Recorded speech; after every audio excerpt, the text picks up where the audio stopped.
What is going on, everybody? Welcome into Alarm Fantasy Football. Lord Bender, got Andrew Cooper here. Thank you so much for tuning in, watching us here today. If you're watching on the Fantasy Alarm YouTube page, smack that like button, hit the subscribe button, spread the word to all your friends and family here. We got you guys going. We know it's the NFL. It's the fantasy football playoffs. It's the end of the NFL regular season. There's lots going on here, and we're absolutely here to help you guys out. We got Thursday night football starting tonight, so fill those questions up in the chat for all of us, and kind of get you in there. Howdy, Rex Timotheus. Albert's in the house too. The crew is here, and we are ready to go. Coop, how are you? I'm doing great, dude. Football back today. Got to cherish every last bit of it, even if it's Easton Stick against Aiden O'Connell until he's benched for Jimmy G. We got to treasure every one of these games. So I'm excited for tonight. Let's get in here. Let's do some DFS. Let's do some showdowns. Let's talk a little ball, baby. Yeah, right. All right. Well, I mean, listen, guys, we've got the we know for a fact here already that that the game goes on tonight, and Dan Malin's got the showdown article over at fantasyalarm.com right now. You guys can take a look at that. I have an article there for pick'ems. If you're in a confidence pool, my picks are out there already. Had a great week last week. We did well. And then John and Pemba's got the betting article for everybody, right? I'll have my best bets and stuff over at on the Fantasy Alarm Show on Sirius XM Fantasy Sports Radio. But I mean, Coop, we got Chargers, we got Raiders. On the Chargers side, it's Easton Stick instead of Justin Herbert. Keenan Allen is out, but Joshua Palmer is in. On the Raiders side, we know that Aiden O'Connell is apparently on a short leash because they're already starting to talk about Jimmy Garoppolo. Josh Jacobs also questionable. He suffered a knee injury on Sunday, and now here at the short week turnaround, I don't even know if he's getting ready to go. What's your take on tonight's action here, from both a fantasy standpoint, and then let's also say from like a betting and DFS look? Yeah, I have not heard any news yet on Josh Jacobs. I've been scouring the interwebs. Usually something leaks, right? So a Schefter or somebody pops out. Sometimes a JJ Watt gets a random piece of info, but no, nothing yet. So we're gonna have to keep an eye on that.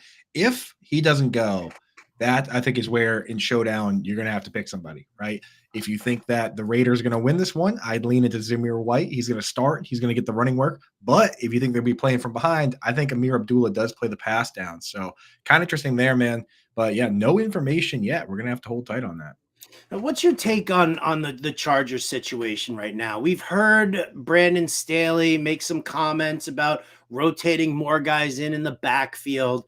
I know that Austin Eckler's been a disappointment for everybody all year. I warned you that he would be a disappointment all year.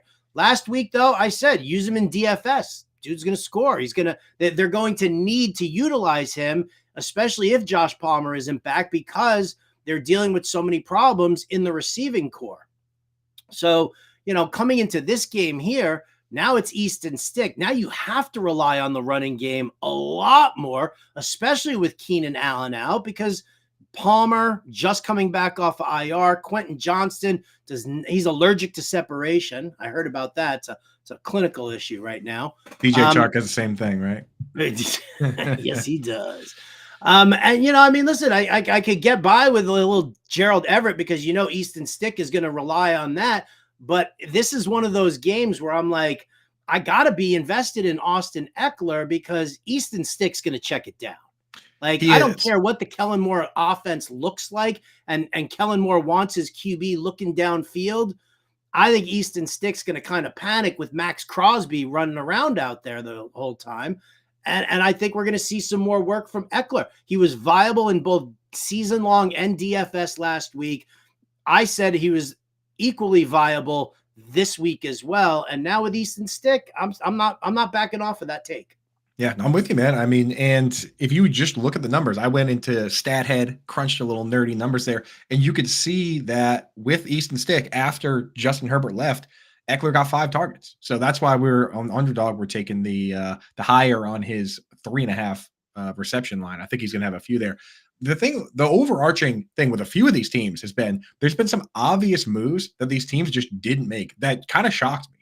right? Like one I've been talking about a lot is the Dolphins, right? I can't believe they didn't go out and get a two-way tight end like a Dalton Schultz. And now that Tyreek Hill's banged up, they're sitting here and they have nobody to throw to, right? They have Durham Smythe. And this team last year, going up against the Jaguars, the only thing they needed to do one thing, which was run the football, and they would have won that game. And who knows what would have happened after that. Austin Eckler's never had a 1,000-yard rushing season in his entire career. I was shocked that they weren't in the market for Damian Harris or Ezekiel Elliott or even Leonard Fournette or literally anybody, right? Like draft Dwayne McBride, the guy that has, frying pans for hands. At least he ran for 1,700 yards last year. I mean, like, how did this team not go out and get somebody that can run the ball on 3rd and 1 or 4th and 1 when you need it, right? It's crazy to me that like other teams, they have no problem employing a Gus Edwards or paying for Jamal Williams or David Montgomery, and Tom Telesco and Brandon Staley just said, you know what? It hasn't been working. So let's just stick with the guys that we've had this entire time, right? Coming out and saying Isaiah Spiller is going to play more. How many times have we seen Isaiah Spiller? I've seen Isaiah Spiller and Larry Roundtree and all these guys a million times. So, I mean, I have no sympathy for this team. And honestly, I think I'm pretty much done with Brandon Staley.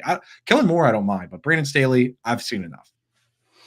Yeah, listen, I think everybody's kind of in that same boat with Brandon Staley, and he's probably going to be easily replaced by the end of the season. The question is obviously, I mean, they'll wait till the season ends. They're not going to. I doubt they're going to cut him loose. I know that we've seen a couple of teams do that already, but I don't see that happening. Yeah, we all thought that Ezekiel Elliott, Kellen Moore was going to try and bring him in over there. I think that obviously management and or Brandon Staley thought that, Joshua Kelly and Isaiah Spiller were enough. They used some draft capital on Spiller, Kelly, the same thing. So I think that they were I think they thought that they were going to be able to kind of make that happen. I wasn't, into those guys are out there though. You know what I mean? Like how hard is it to bring in Donta Foreman or somebody? You know what I mean? It's just, it feels like neglect to just not do it, Well, I mean, is that any different? Is that any different than the Chiefs not getting Patrick Mahomes another receiving weapon? I also feels like neglect, right? The Bills not getting a complimentary receiver opposite Stephon Diggs. That's another big one. I mean, the Patriots did that for years where they just leaned on Tom Brady and it worked, but then they went and got Tom Brady a Hall of Fame caliber wide receiver one time, and Brady threw 50 touchdown passes and Randy Moss caught 23 touchdown passes, right? So I look at straight cash. I'm looking at Patrick Mahomes and I'm just like, I wonder what that would look like, right? One time just to go out and just get the best available free agent. We see teams trade for AJ Brown and Stephon Diggs. Like the guys are available. DeAndre Hopkins is floating around. Imagine DeAndre Hopkins on that team, the way he's been playing lately. I don't know. Boggles my mind, Howard. My mind is boggled. My mind is boggled. It's a little bit of a pretzel here. Devontae Adams expected to play tonight. He was dealing with an illness as well. So again, go check out the Showdown write-up over at fantasyalarm.com from Dan Malin, and we'll move on from there as well. What else do we have going on in the news? Yeah, so I've got some typical headlines, some popcorn headlines, procedural stuff real quick that I want to hit on. NFL owners did some voting yesterday. They had a little bit of a meeting, unanimously approved Super Bowl 2027 in Los Angeles. So they just kind of rotate. They do this on purpose. They're trying to encourage people to build new stadiums, right? If you build a new stadium, you get like 2 Super Bowls, and then whoever's next to build one gets a bunch. So it's going to be Vegas, New Orleans again, San Francisco, Los Angeles. Those are the next ones. I mean, any thoughts on that, or doesn't matter to you where the Super Bowl is? I don't care where the Super Bowl is. It doesn't matter to me. There's more important news that affects us in fantasy land. They're expanding the international game slate. So for next year, there's going to be a game in Sao Paulo, Brazil. It should be a similar time zone, so I don't know if that's going to affect time zone wise. But in 2025, the following year, there's going to be 8 international games, Howard. So they're going from 4 where they're at now to 8 international games. So we're going to have a lot more breakfast football for you and me and Fantasy Nation out there. I'm sorry, I thought this was America. Again, I mean, listen, I get what the NFL's doing. It's a money thing for them. So, I mean, listen, you know what? If SiriusXM wants to send me and Jim Bowden over to Sao Paulo, Brazil, to cover that game, I am 100% available. Yeah, I mean, Rio is a little more fun, but I'll go to either one. Other news, NFC and AFC offensive players of the week. Just as everyone expected, NFC player of the week is Tommy DeVito, and the AFC player of the week, Zach Wilson. After saying he didn't want to play, comes out AFC player of the week, man. Zach Wilson, you back in? No, I mean the Jet situation is the Jet situation, and just listen. I actually called for the Jets to upset the Texans last week because the Texans were coming off of 3 straight home games, and they were going into the I keep always saying the Meadowlands. They go into MetLife Stadium with lousy weather, travel, injuries still that they're dealing with, and it just added up for an upset. It really did. So.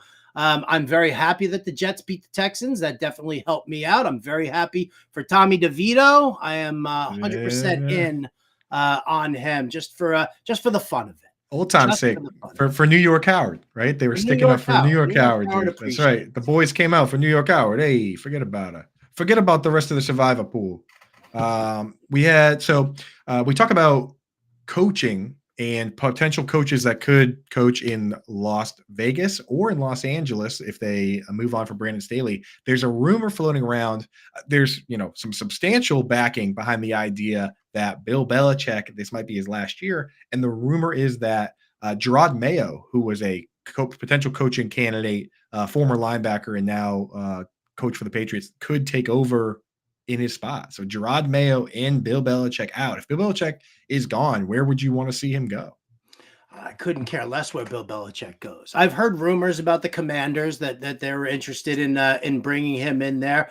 I've also heard rumors about the Chargers of him possibly replacing Brandon Staley. As far as like which place would be a better fit for Bill Belichick, I'm guessing LA, just in the sense that you've got Justin Herbert. You can move on from Austin Eckler. That's fine. But you've got Herbert, and Keenan Allen is getting a little long in the tooth, but still hasn't, enough left in the tank.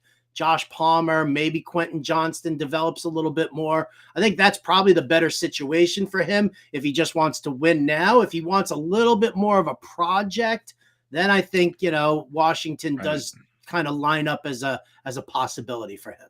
I think Washington would be a very interesting case study because that's been one of the teams. When you talk about the teams that have had culture problems, they might be ranked 32nd, right? As far as cultures, they talked about it with Arizona too, where like Arizona has this very strange culture where the owner like makes people pay for their workout gear and pay for Gatorades and stuff. It would be interesting to see. I know, just like insane, dude. Where am I? Why am I paying for soda? Why am I?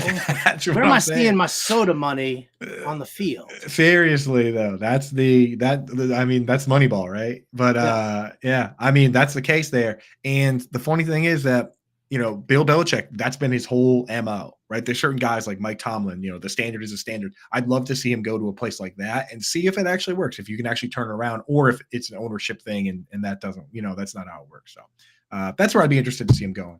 I got a little popcorn news, Howard. Britt Flynn special. You interested in hearing a little popcorn from around the league here? Let's do it. Jamar Chase was asked if he and Justin Jefferson are the top 2 wide receivers in the league. A lot of people believe that to be the case. And they went to school together. So the reporter probably thought he was going to get a friendly answer. Burns, I believe you have the clip there. Let's just play the clip and let's see what. Guys, the 2 best in the league. You're asking me that? Yes. Are you guys? I feel like I'm the best. I don't feel like we're the 2 best. I feel like I'm the best. Okay. Who's second best? That's for everybody else debate. Have you let him know that you're the best competitively? Nah, that's pointless. We do this every year with each other. So, I mean, it's pointless at that point arguing back forward him.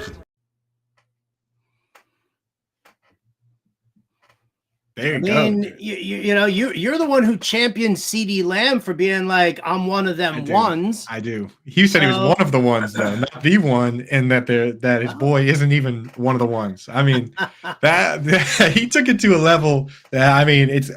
And again, I appreciate both sides of it because you want these guys to think they're the best, right? The best ever. It was so interesting when I was watching the Michael Jordan documentary to hear Charles Barkley say that up until he faced like prime MJ in the finals, he his entire life truly believed that he was the best basketball player in the world and that nobody was better than him.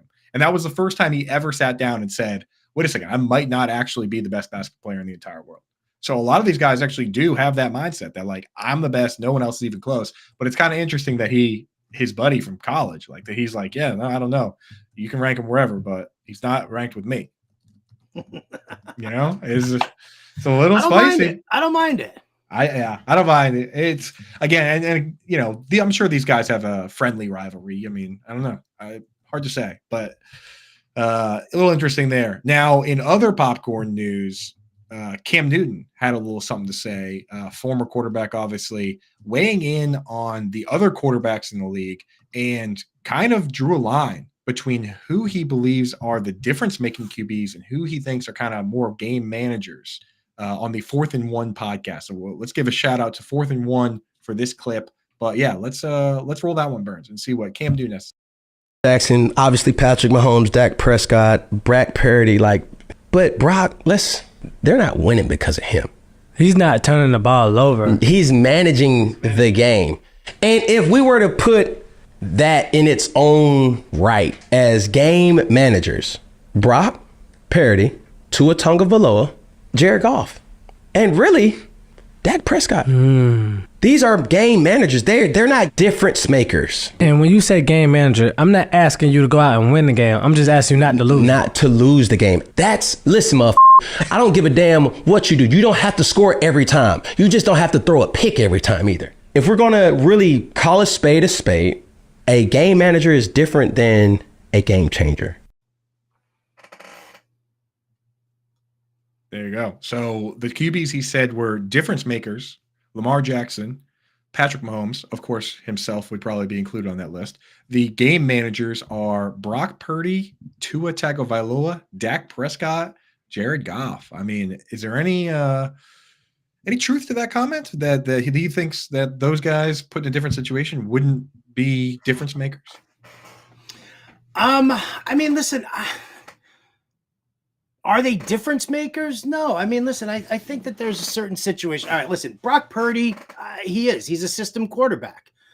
He listens to his coach. Dak Prescott is a system quarterback and listens to his coach. Put the ball into your playmaker's hands, right? Goff, we see Goff make too many stupid mistakes that I can't say that he's a difference maker. And Tua is still unproven. Like he's a great quarterback. He's got some good instincts. But I haven't seen enough from Tua to say that this dude is a difference maker. Game manager, sure, no problem. I'm okay with, people being game managers. There are lots of game managers out there who have Super Bowl rings all over their fingers. Yeah, that's what I'm saying. I mean, Tom Brady, they call him a game manager, but he's the grand parade manager. So I wouldn't really care if I was a fan of one of these teams and the way they're playing, but it is kind of interesting to think about. There was a quote recently from Kyle Shanahan. Somebody asked him about Brock Purdy picking up the playbook, and he said he said that Matt Ryan, when he came in, had all sorts of other football in his head, and he didn't like that he was like trying to interject his own stuff from BC and from other coaches into what they were doing. And he loves the fact that Brock Purdy was a clean slate and he just bought into every single thing. So, and I mean, from that standpoint, you watch Tua's throwing the plays the way they're called. Brock Purdy's throwing the plays the way they're called. Some of these other guys, Justin Herbert, he to some degree throws it the way it's called. Guys like Justin Fields and Sam Howell, when you watch them, they're doing their own thing. They're doing their own thing. But I can't say those guys are difference makers either. Fields has a great rushing element to his game, absolutely. But, you put a spy on him on the regular and prevent him from taking off, it's a different story. This comment in the chat from Chris, what the hell was Cam Newton wearing? He looked like the gingerbread man. I would be shocked if Cam Newton was wearing something normal at this stage of the game. So, but that's what I got for popcorn. Let me hit on some injuries that we're monitoring, and then we'll hit the chat quick, and then get into some underdog stuff. Sound good to you, Howard? Yeah, let's do it. So I went through the injuries, and anything that was a DNP due to personal reasons with nothing listed injury-wise, I didn't include here, because obviously there's a lot of guys that take Wednesday off. A lot of these guys probably are going to play, but guys that we know for sure are not playing. Yannick Ngakoue announced that his ankle injury, season ending. Same with Grant Delpit, who we talked about yesterday, that groin injury on the IR. So he's going to be done. All the rest of these guys did not practice yesterday with an actual injury. Marquise Brown dealing with a heel. So with the Dolphins, I want to see today because they played Monday. A lot of those guys get the day off, but Devon Achane, Raheem Mostert, and Teron Armstead will all listed out toe, knee, and ankle. But again, any guys, the time guys play Monday, I want to see. Yeah, Tyreek, same thing with Tyreek, same thing. Yeah, so we'll see on that. I will say Jeffrey Simmons from the Monday game, he has a hamstring issue. He missed Monday, so let's monitor that one. You got DJ Moore showing up with an ankle. I didn't see anything about that till yesterday. And again, Britt Flynn in the chat, let me know if any of these, because I know you're deep in there. Let us know if any of these we should worry more or less about. Kareem Hunt with a groin. Samaje Perine dealing with a knee. New one here, AJ Dillon with the thumb. And I Googled this one, and they're a little bit worried about that. They're worried. I think AJ, hopefully Aaron Jones is supposed to be back, but Aaron Jones actually put in a limited practice in yesterday's session. So AJ Dillon definitely off the menu here with Aaron Jones back and him having the thumb issue. Jonathan Taylor working his way through a thumb issue as well. Still, obviously, we don't know where and when he's going to be back. He's not playing this week. I don't think he is. There's no way he's playing this week. No. Dontavian Wicks has an ankle. Christian Watson has the hamstring. So we could see some Malik Heath out there and a little more of our guys, Jaden Reed and Romeo Dubs and Tucker Kraft as well. Tucker Kraft played every single snap last week, every single one.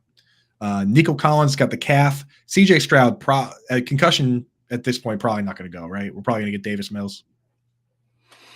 Yeah, probably. I'm not ruling out CJ Stroud just yet. I mean, we've seen too many guys who have been cleared via concussion protocol on Saturday, and they're completely fine.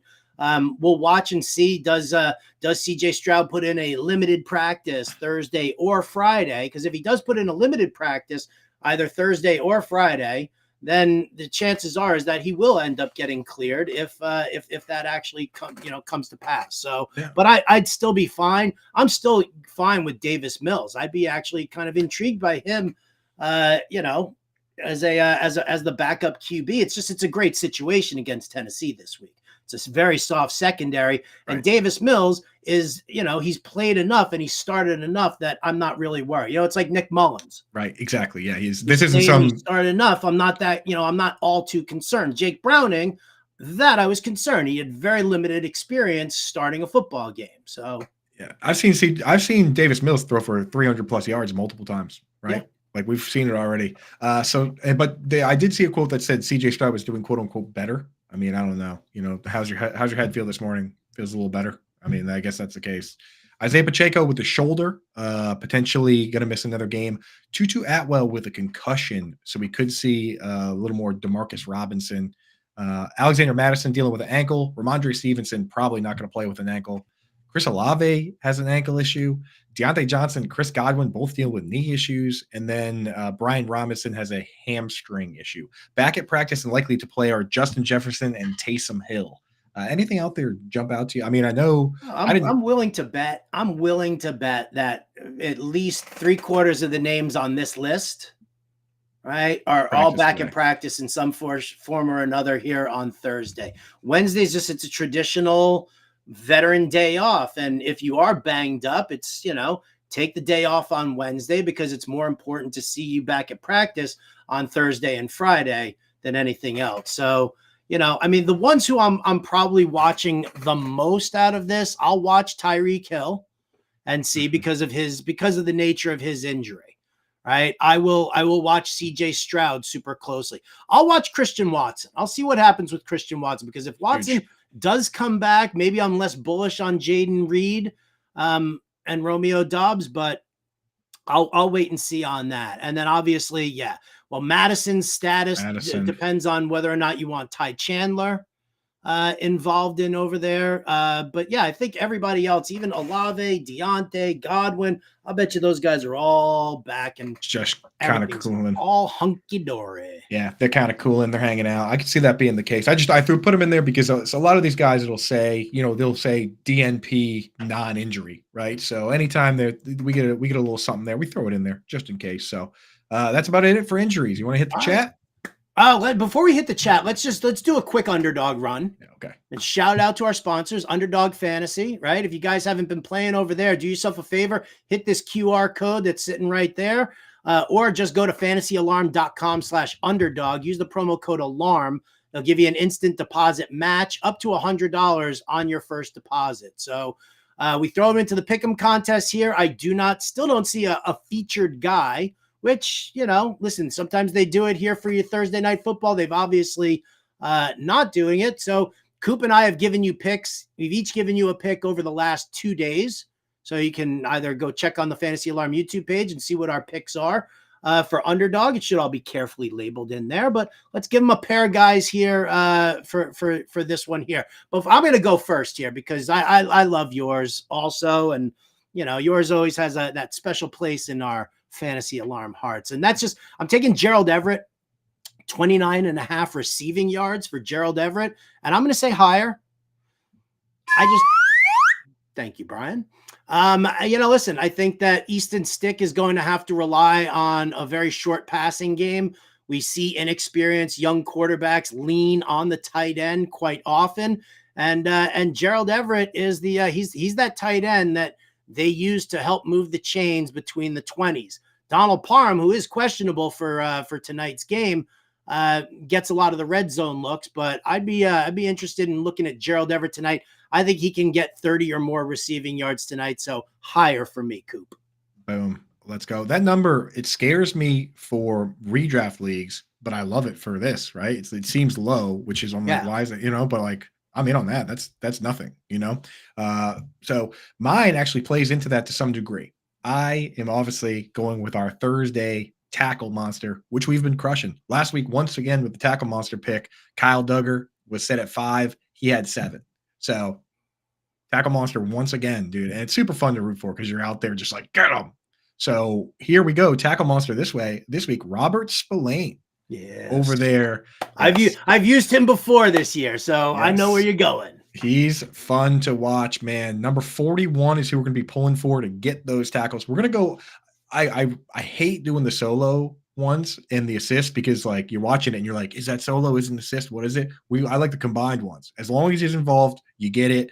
It's set at 8.5. Last 3 games, this guy's come out, had 13, 11, and 10. So he's hot right now. He's eating them up. And I think when you have a team that's going to dump it down to Everett, they're going to dump it down to Eckler. They're going to be probably doing a lot more quick, short passes with the backup quarterback. I think this guy's going to feast today. So Robert Spillane, 8.5 points. Give me the higher on that, Burns. Yes. I love it. I love Tackle it. monster. Right. Tackle monster. All right. Again, that's Underdog Fantasy. Go to fantasyalarm.com/underdog. Sign up through that link, through this QR code, and get that first deposit match of up to $100 using the promo code ALARM. So fantasyalarm.com/underdog, promo code ALARM. Coop, let's hit that chat. Yeah, what's up, Chad? I swear, I think we've only missed on 2 tackle monsters this year. And one of them we got cute with like a Joey Bosa sack line. Like the tackle monster's been coming through. What you mean we? Yeah, no, I missed one. God, who did I miss? I missed one by like a half. It was 8.5, and I took the over, and it was 8, and I was like, come on. Yeah. Might have been Quay Walker. I think that might have been the other one. It definitely could have been Quay Walker. Yeah.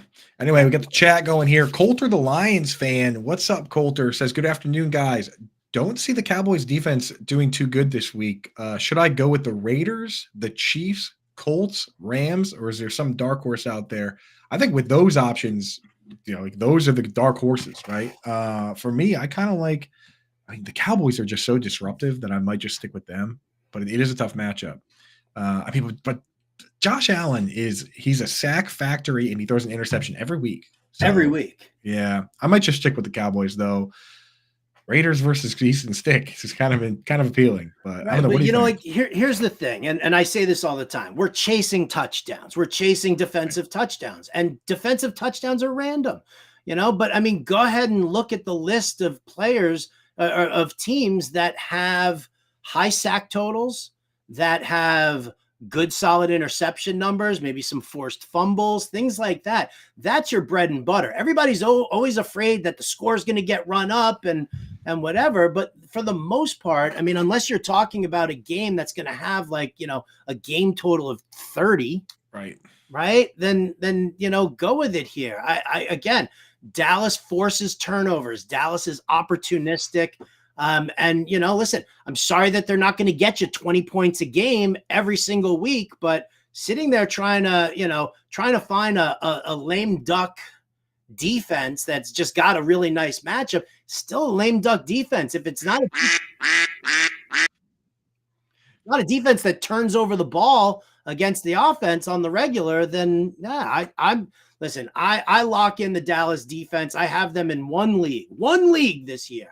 Right. And I have not even thought about putting anybody else in. It doesn't matter what the matchup is. It doesn't matter if they give up 35 points, because you know what? They're still going to get their turnover points for sure. Micah Parsons up against Buffalo here. I mean, yeah. Deron Bland. At the end of the day, it is the individual players that typically make the plays. It's it kind of is the same guys getting the sacks and having the pick sixes and stuff. So yeah, I mean, why not Stephon Gilmore, right? So yeah, I'm with you on that.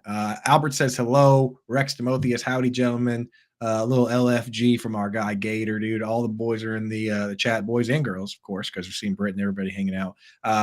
Robert Flores enjoyed getting buzzed today with Lauren Carpenter. So did I. Once again, that show, I have to shut that off or I'll never get my DFS article done. So I watched the first part, and then when she came on, I realized I got to get my work done, dude.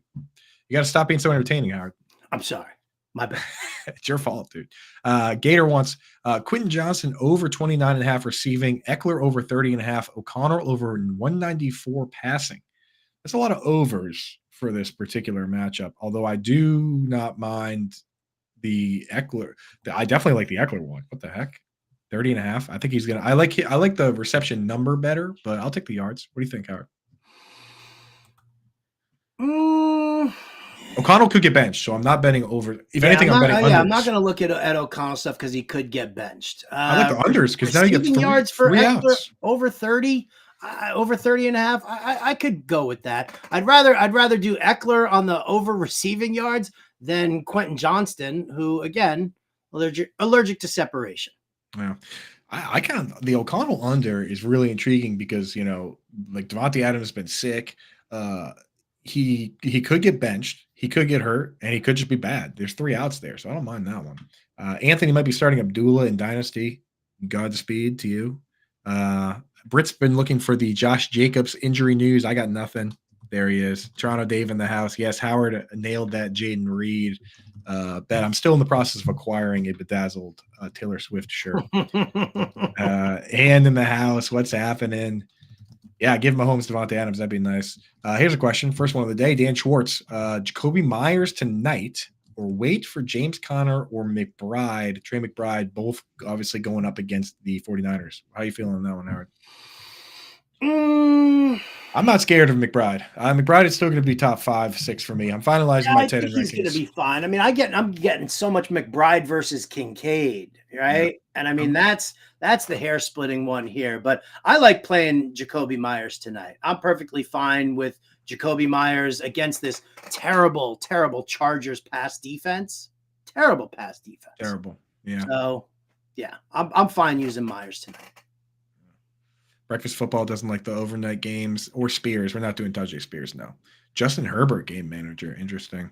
Anton wants to know PPR, Zamir White, Brandon Cooks, Romeo Doubs, Curtis Samuel. 2 of those in the lineup, 2 of them on the bench. Again, we kind of need to wait on Josh Jacobs, but let's assume Josh Jacobs is out for the sake of this question. If Josh Jacobs is out, I'll start Zamir White, and then I'll probably go with Curtis Samuel, actually. He's actually been a very strong target for Sam Howell. Jahan Dotson has just been like a non-entity, and I'm not going to sit there and look and hope that Jahan Dotson makes his one catch for 50 yards and a touchdown, because I mean that's you might as well just play the lottery on that one. Samuel is a guy who gets consistent looks, working out of the slot, and I think when you're talking about the Rams and what their shortcomings are defensively, we know that they're terrible against the tight end, right? they're terrible against underneath routes. And Curtis Samuel is like the king out of the slot for that. So for me, that's where I'd go. I mean, I like Brandon Cooks. I like what he's been doing lately, but I'm not really sure about, how this game looks. Dallas Cowboys. I mean, I actually picked the Cowboys to win this game outright for the confidence pool, because I think everybody is against Dallas right now because they're not at home. And, I think that maybe that's the sucker play, is just assuming that Dallas is away, is on the road, and therefore they're not going to win this game. So, I do have some concerns over there with those guys. And Dobbs is great if you want, 4 catches for 48 yards. Right. Maybe Exactly. maybe Maybe touchdown, maybe not. Yeah. But I And the mean, thing with Curtis Samuel, 55 to 60 yards is about his ceiling. yeah, and the thing with Curtis Samuel is that with we saw this the year that Christian McCaffrey got hurt. Ron Rivera is not scared to throw this guy in the backfield. Last week he got a couple of actual backfield snaps, not just end arounds. Like Jaden Reed mostly gets end arounds. This guy's got like 8, 9, 10 actual backfield snaps. So carries aren't out of the question for Curtis Samuel with a guy like Brian Robinson banged up. So yeah, Zamir White and Curtis Samuel.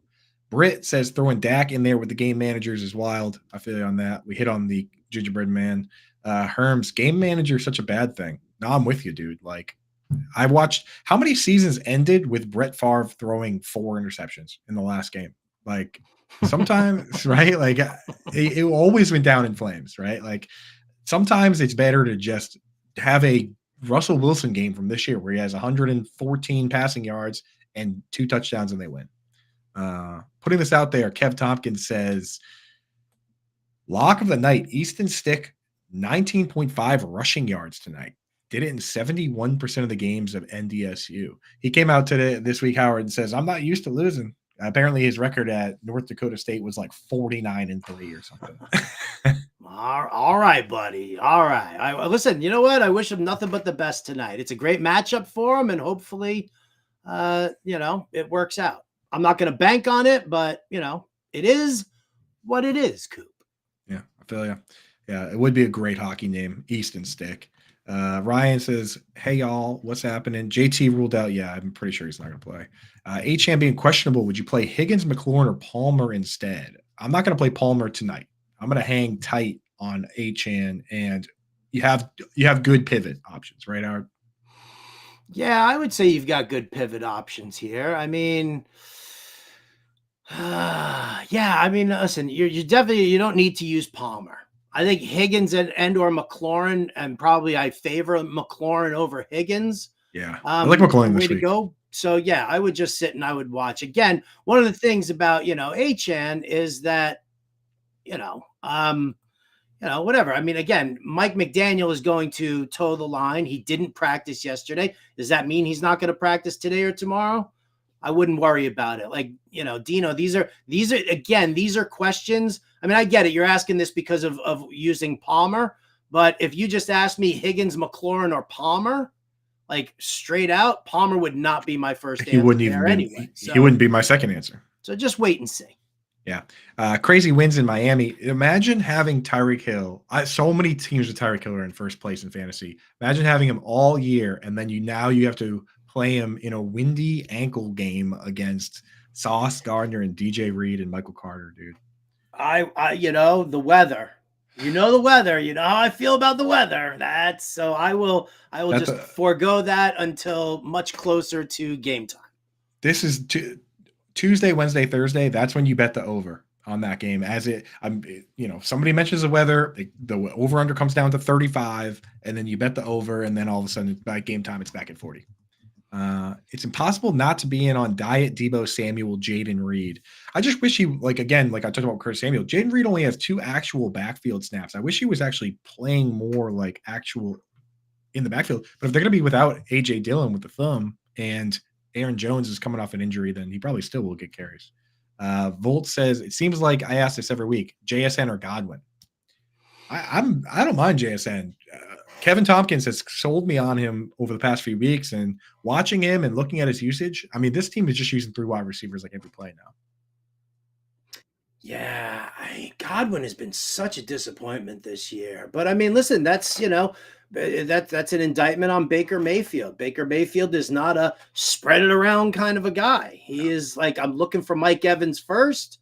And then the grass if I don't see him there, there's my tight end. There's K. Dot. Let me throw it to him. So yeah, I'd probably lean JSN here and hope that we get like a nice little shootout. I mean, you're obviously dealing with the Eagles secondary, which has been not good. We can put it that way, not good. And yeah, so I'd go there. The big is out, pivot to Mitchell or Gus. Yeah, if he's out, yeah, then you got to. And I would Keaton go with Mitchell. Is that Keaton Mitchell or Elijah Mitchell? I would go with Keaton Mitchell. It's definitely not Elijah. It can't be. You don't like the Gus bus and his goal line carries? It's all touchdown dependent, though. I'd rather give myself a shot at upside against the Jaguars. Very good against the run, but you can throw to them, and you can throw to running backs against them. You're not going to be throwing to the bus. Yeah, I want to Baker Mayfield's first read is whatever biggest open patch of grass there is out on the field. Get it out there. Maybe somebody will get it, but not usually. Njoku or Everett, we're going with Njoku right now. He's too hot, man. He's too hot right now to go away from. You agree, Howard? Yeah, I love Njoku. Yeah, we like Everett over 29 yards, but yeah, I like Everett over 29 yards. But Njoku, I mean, listen, no, we're not chasing. It's not even that we're chasing touchdowns. We're following the snaps and targets. With Joe Flacco under center, we're looking at exactly who he looks at, and he looks at Elijah Moore and he looks at David Njoku. Amari Cooper gets some, but not enough as to be like freaking out about it here. So I'll stick with Njoku. Yeah, this question here makes me proud for our boy Rashee Rice. Rashee Rice or Devonta Smith this week? It's a real question. It is a real question, but I'm going to go with Devonta Smith. I don't know what Belichick has planned for the Chiefs passing game, right? I'm not sure who's going to be, who's covering Rice or how they're going to work it, but Kyle Duggar is going to be paying close attention to Travis Kelce. So whoever your best cover corner is, that's who's going to be on Rashee Rice. So I'll take Devonta Smith again in a potential shootout here with the Seattle Seahawks. The Patriots' plan is let you win, but slowly. It's a slow bleed. As slowly and painfully as possible, they will let you win the game.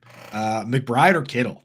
This is an interesting one. So McBride, they're playing against each other, obviously. Matchup is better for Kittle, but game script concerns was the problem last time these guys played. Kittle only had one catch for 9 yards because Christian McCaffrey scored every time he got the football. He scored 3 touchdowns. So that one's interesting. Full PPR as well. Yeah, full PPR. I would say I'd lean towards McBride just for the extra targets. I mean, where do you go in San Francisco when you've got Ayuk and Debo and McCaffrey and Kittle? I mean, it's a bevy of options, all of whom are strong playmakers.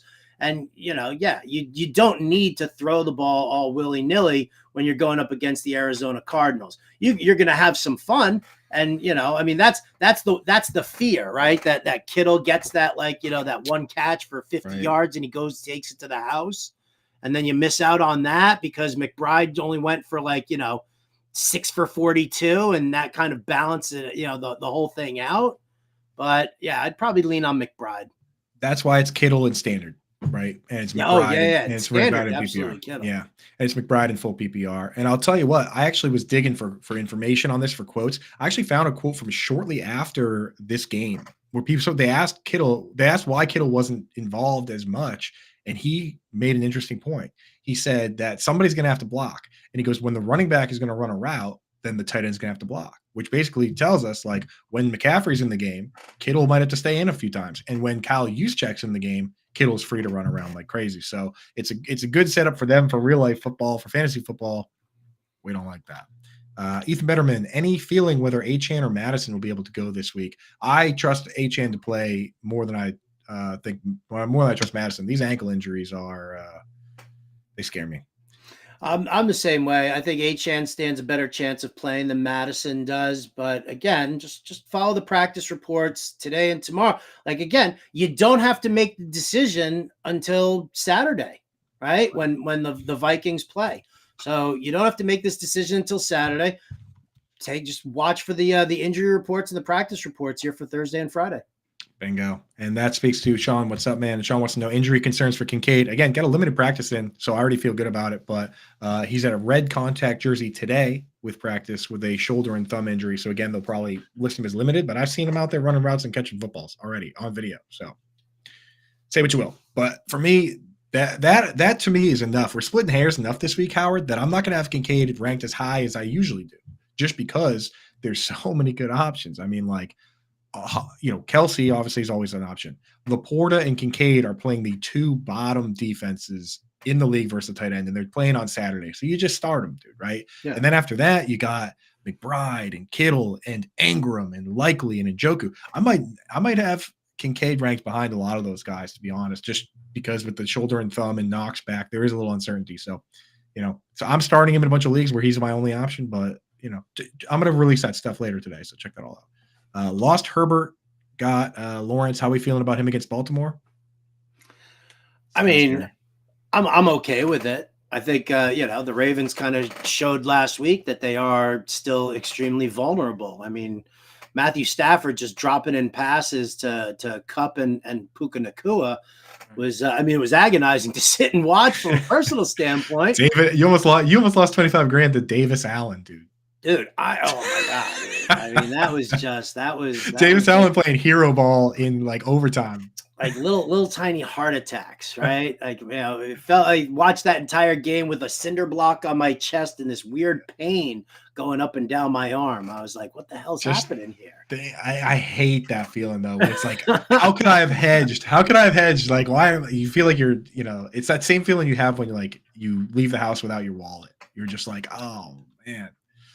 Ethan Betterman, assuming Achane or Madison can't go, I plan to pivot to Singletary, but if both can't go, Zamir White or Chase Brown. Well, Zamir White plays tonight. So personally, I don't mind Singletary if Jeffrey Simmons is going to be out, to be honest. Like, Jeffrey Simmons was out on Monday and it wasn't really a problem for the Dolphins, right? It was 10-yard run after 10-yard run back to back. So if Jeffrey Simmons is out, that changes everything for Singletary. But I don't know. Would you preemptively start Zamir White? I think he's got enough options between Achane and Madison and Singletary and Chase Brown that I'm not going to do that. Yeah, I would probably, like Chase Brown is like your last ditch effort. Like, if that's the case, if everything goes wrong, I mean, like you can still start Singletary. So you're fine. Yeah, I think you're okay. 3 wide receivers out of these 5: Dubs, Higgins, Pop Douglas, Elijah Moore, and Josh Downs. Ugh. I know Josh Downs has been disappointing as of late.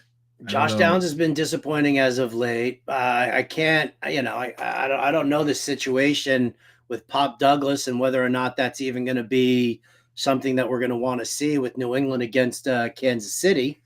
I don't know. I mean, I'd go. I mean, right now my lean is Higgins and Elijah Moore. I know Elijah Moore is seeing targets from Joe Flacco, and you're going to get that. Higgins. Listen, Jamar Chase was a little banged up last week, which is, why he didn't have himself a great game. Did Higgins have a spectacular game? No, he didn't have a spectacular game, but I think his ceiling is higher than that of Dobbs. I think his ceiling is higher than that of Downs or Douglas either. So I'm going to say Moore and Higgins for me. Yeah, Moore and Higgins as well. Demario Douglas. There we go. Demario Douglas told reporters on Thanksgiving, essentially, November 26th, he said, I don't have a concussion, and he has not played football since. So, I don't know. Maybe he was too concussed to know. But that's too concussed to know that he was a little confused. Yeah, because I don't know, man. That's not good. If you miss one game with the protocol, then it's okay. If you miss 2 games, that scares me, because sometimes these guys end up in the protocol and it's just kind of procedural, right? But when you miss 2 games, man, that worries me a little bit. Howell or Tua? Superflex. Kind of legitimate question all of a sudden with Tua, and I don't care about the wind, but the Jets and Tyreek banged up. He did fine against them last time, but everyone's healthy. Yeah, but I mean, if Tyreek is good to go here, if he's fine, let's say, I mean, again, yeah, I'll side with Tua. I like Hal. I definitely like Hal. I like the fact that he throws 40 times a game. right? That's super nice. The Rams defense, meh. But I mean, yeah, I'm gonna have a very hard time. I mean, doesn't it always profile like this? Tyreek's got an ankle injury, high winds in Miami. Oh, there's gonna be some showers there too. And then the next 180 thing yards. you know, he Tyreek. throws for like 280 yards and 4 touchdowns. Right. That's the thing. I mean, I usually just keep starting the good players regardless because the bad players tend to still be bad. So I'm still going to Mingo, Parker Washington, or QJ. Oh, jeez. At least Mingo's getting targets. He's not catching any of them. That's the thing. I think he had 9 targets last week and then finished with 2 catches for like 16 yards or something like that. Well, I mean, listen, I think if the Jags take a look at what the Rams did against the Ravens, then Parker Washington actually could be an intriguing option here, running those underneath routes, doing the majority of his work out of the slot, some on the outside, middle of the field, where, once you get past the Ravens linebackers, right? Like Patrick Queen and why am I blanking on his name? Roquan Smith. Roquan Smith, thank you. So between Queen and like once you get behind them, you can drop a pass in there, and I think that they're going to be fine. So out of this trio here, I'd use Washington. Yeah, QJ was bad with Justin Herbert. So QJ with Easton Stick is allergic to separation. That's going to be something special, dude. Rod says, "Hey fellas, probably common question I missed: Flacco or Browning?" I mean, crazy that is a common question in the year of our Lord 2023, Howard Bender. But I mean, listen, there's a big deal. We've got a friend who's got a spot in the Circus Survivor pool. Still, there are only 13 left. Did you hear about this? No. 13 left in the Circus Survivor. It's $9.4 million. A lawyer came in and negotiated a whole deal with the 13 teams.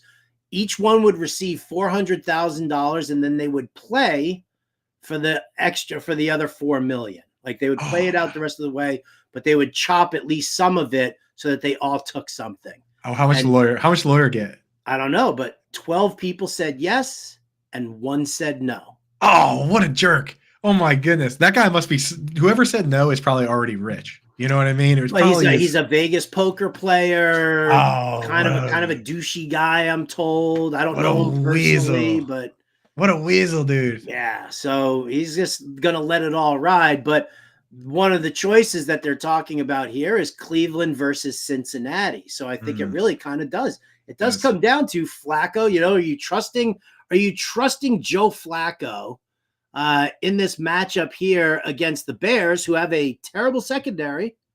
Or do you look to Jake Browning going up against, not a great Minnesota defense, but it's Brian Flores running that show over there.